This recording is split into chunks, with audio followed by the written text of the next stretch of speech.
Welcome to primary classes. आज मैं आपको प्रॉफिट और लॉस की सम समझाऊंगी। ठीक है बेटा, लेकिन सबसे पहले आप मेरे चैनल को सब्सक्राइब कर दीजिए।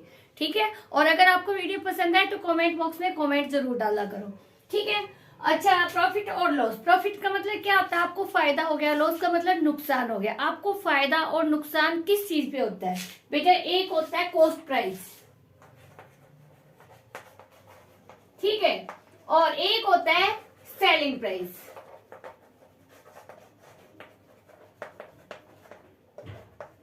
कॉस्ट प्राइस होता है जिस कीमत पे आपने सामान खरीदा। ख समझ गए? आपको क्लू बता रही हूँ, अगर आपको कॉस्ट प्राइस याद नहीं रहता तो ख। ठीक है, कॉस्ट प्राइस जिस पे आपने खरीदा। और सेलिंग प्राइस होता है जिस कीमत के ऊपर आपने इसको बेचा। अब सोचने की बात है, अगर आपको ये नहीं आता ना तो बेटा आप मार्केट से सामान भी नहीं खरीद पाओगे, क्योंकि आपको पता ही नहीं है किस चीज में आपको लॉस हो रहा है, किस में प्रॉफिट हो रहा है।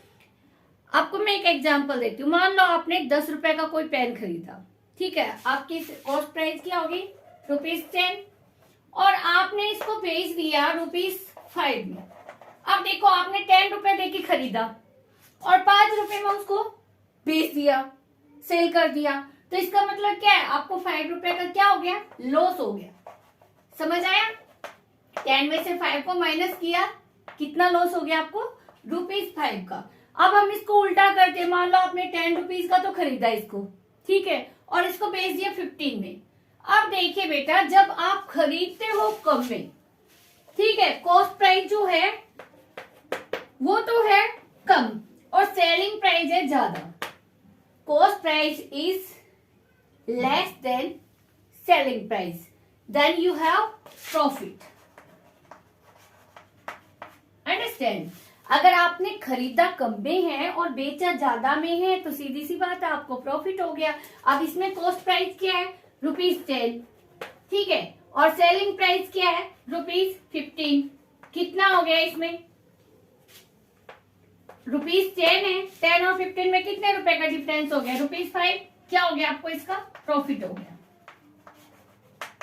समझ आ गया? यानी कि यहाँ पे कॉस्ट प्राइस 10 रुपए है, आपने बेच दिया 15 रुपए में, तो आपको 5 रुपए का फायदा हो गया। जब सेलिंग प्राइस ज्यादा होता है तो सेलिंग प्राइस को ऊपर लिखेंगे और कॉस्ट प्राइस को नीचे। जब आप सेलिंग प्राइस को ऊपर लिख के और फिर माइनस कर रहे हो ना, तो आपको क्या होगा? प्रॉफिट। और जब आप कॉस्ट प्राइस को ऊपर लिख रहे हैं और सेलिंग प्राइस को नीचे, इसका मतलब क्या? आपको ज्यादा वाला ऊपर लिखना है, तो आपको क्या हो जाएगा? लॉस। कॉस्ट प्राइस ज्यादा होगा तो लॉस होगा, और सेलिंग प्राइस अगर ज्यादा होगा तो आपको फायदा होगा। समझ गए? अगर आपका कॉस्ट प्राइस ज्यादा है, सीपी ज्यादा है, तो आपको क्या होगा? लॉस। समझ गए? सीपी ज्यादा है तो क्या हो जाएगा? लॉस। और अगर सेलिंग प्राइस ज्यादा है तो आपको क्या होगा? प्रॉफिट। अब यहाँ पे देखो, मैंने अभी इसको उल्टा कर दिया। आपका कॉस्ट प्राइस मैंने लिख दिया 15, सेलिंग प्राइस है 10, तो क्या हो गया? आपको लॉस हो गया। अब क्या हो गया आपको? लॉस, ना कि प्रॉफिट। देखो, आपने खरीदा, कॉस्ट प्राइस का मतलब क्या है? अब मैंने इसको चेंज किया, ध्यान से देखो बेटा। कॉस्ट प्राइस ज्यादा है, मैंने ज्यादा को ऊपर लिखा, तो क्या हो गया? कॉस्ट प्राइस अगर ज्यादा होगा, अगर सीपी मोर है, तो आपको हमेशा क्या होगा? लॉस। ठीक है, अगर एसपी ज्यादा है तो हमेशा आपको क्या होगा? प्रॉफिट। याद रहेगा? अब यहाँ पे मैंने सीपी लिख दिया, यहाँ पे एसपी की सीपी को इसको चेंज किया मैंने। सीपी ज्यादा है तो क्या हो गया? आपको 5 रुपए का लॉस। और अगर मैं इसको चेंज कर दूं, ऊपर हो गया सेलिंग प्राइस और नीचे हो गया सीपी, तो आपको क्या हो जाएगा? Profit. I think you understand it. अब क्या होता है, कई बार आपको इस तरह के सम्स दे दिए जाते हैं कि भाई आपने एक स्कूटर खरीदा, फिर आपने उसको मुरम्मत करवाया, रिपेयर करवाया, और फिर आपने उसको बेच दिया। ठीक है, मान लो कोई आपने कॉस्ट प्राइस था किसी स्कूटर का, आपने लिया 10,000 में आपने खरीदा, ठीक है, उसको रिपेयर करवाया। अब आप ये बताओ, 10,000 में तो आपने खरीदा उसको, ठीक है, फिर आपने उसकी रिपेयरिंग पे ₹रुपए लगाए। कॉस्ट प्राइस तो क्या हो गया आपका? ₹5। 10,000। ठीक है, फिर आपने उसकी रिपेयर पे रुपए लगा दिए, तो रिपेयर पे जो रुपए लगाए वो भी इसके अंदर प्लस होंगे, क्योंकि आप सोच के देखो, आपने जिससे खरीदा उसको भी रुपए दिए, फिर आपने रिपेयर करवाया उसको भी रुपए दिए, तो ये दोनों मिलके कॉस्ट प्राइस बनेंगे। आपको समझ गई? रिपेयर जो है, रिपेयरिंग के जो रुपए वो भी इसके अंदर मिलेंगे, यानी कि इसके मान लो आपने रिपेयरिंग पे लगाए 2,000, तो टोटल आपका सीपी क्या हो गया? 12,000। ठीक है, अब आपने इसको सेल किया, यानी कि आपका एसपी जो है वो 15,000 है। अब देखिए, आपने 10,000 में खरीदा, 2,000 आपने रिपेयरिंग पे लगाए, सीधी सी बात आपके 12,000 में पड़ा ये स्कूटर। ठीक है, स्कूटर स्कूटी जो भी आपने लिया, अब आपने इसको सेल किया 15,000 पे। अब सोच के देखो, आपने तो फायदा उठाया। मैंने अभी क्या बोला था, अगर एसपी ज्यादा है सीपी से तो आपको हमेशा क्या होगा? प्रॉफिट। क्या होगा? हमेशा प्रॉफिट। और अगर सीपी ज्यादा है एसपी से तो आपको लॉस हो जाएगा। समझ गए? अब यहाँ पे आपको क्या होगा? 15,000 एसपी ऊपर आएगा क्योंकि ये ज्यादा है, आपने माइनस किया 12,000 सीपी को, आपको कितना फायदा हो गया? 3,000 का।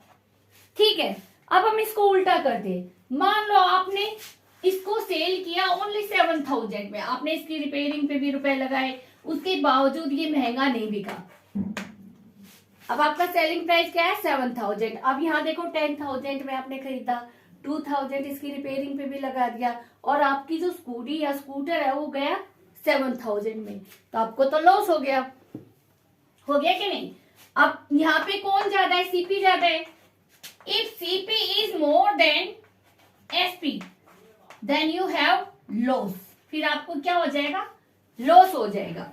अब मैं सीपी को ऊपर रख रही हूं 12,000 और एसपी को नीचे रखूंगी क्योंकि एसपी कम है। अब आपको देखो कितना नुकसान हो गया? 5,000 का आपको नुकसान हो गया। ठीक है,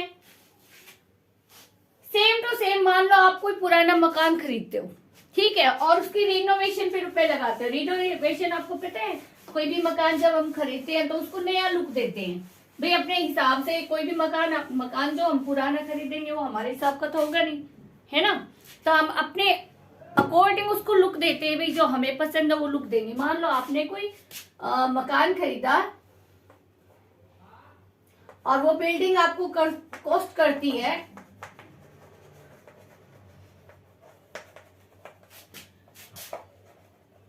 ₹2 लाख।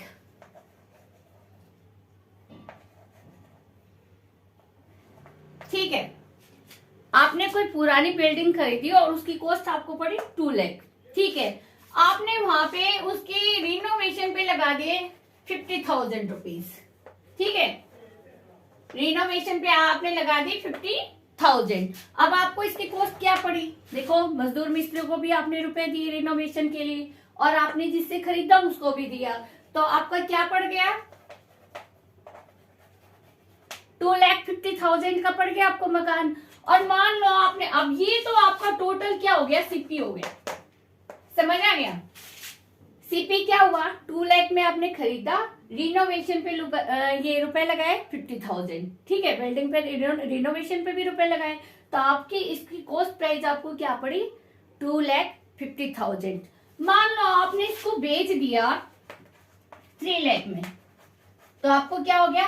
50,000 का आपको प्रॉफिट हो गया, मुनाफा हो गया आपको। अब ऊपर क्या आएगा? आपको मैंने क्या बताया? SP is more than CP. If SP is more than CP then you have profit, you get a profit.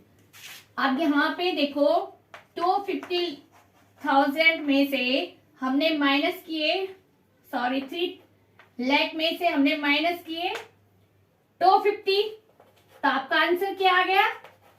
50,000। और आपको ये क्या हो गया बेटा? प्रॉफिट हो गया। ठीक है, अब हम इसको उल्टा करते। मान लो आपने रिनोवेशन भी करवाया, बिल्डिंग को खरीदा भी, और आपकी ये बिकी। जब आपने इसको सेल किया तो आपका प्राइस पड़ा 225,000। अब आपने इतने में इसको बेचा। अब यहाँ पे देखो कौन ज्यादा है? यहाँ पे सीपी ज्यादा है। CP is more than SP then you got a loss, आपको लॉस हो गया है। अगर सीपी ज्यादा है, आपने खरीदा ज्यादा में और सेल आपने कम में की, तो आपको क्या हो गया, लॉस हो गया। अब क्या होगा, सीपी ऊपर आएगा, सीपी आपका है 250,000 और एसपी आपका है 225,000। अब यहाँ पे मैंने आपको क्या बताया, सीपी ज्यादा है, एसपी ज्यादा है, तो आपको क्या हो गया, लॉस हो गया बेटा। कितने का लॉस हो गया, 25,000 रुपीज का आपको लॉस हो गया। आई थिंक आपको प्रॉफिट और लॉस के सम जो है वो बहुत अच्छे से समझ आ गए होंगे। अगर आपको समझ आ गए हैं तो प्लीज आप मेरी वीडियो को शेयर और लाइक जरूर करना। Okay, thank you.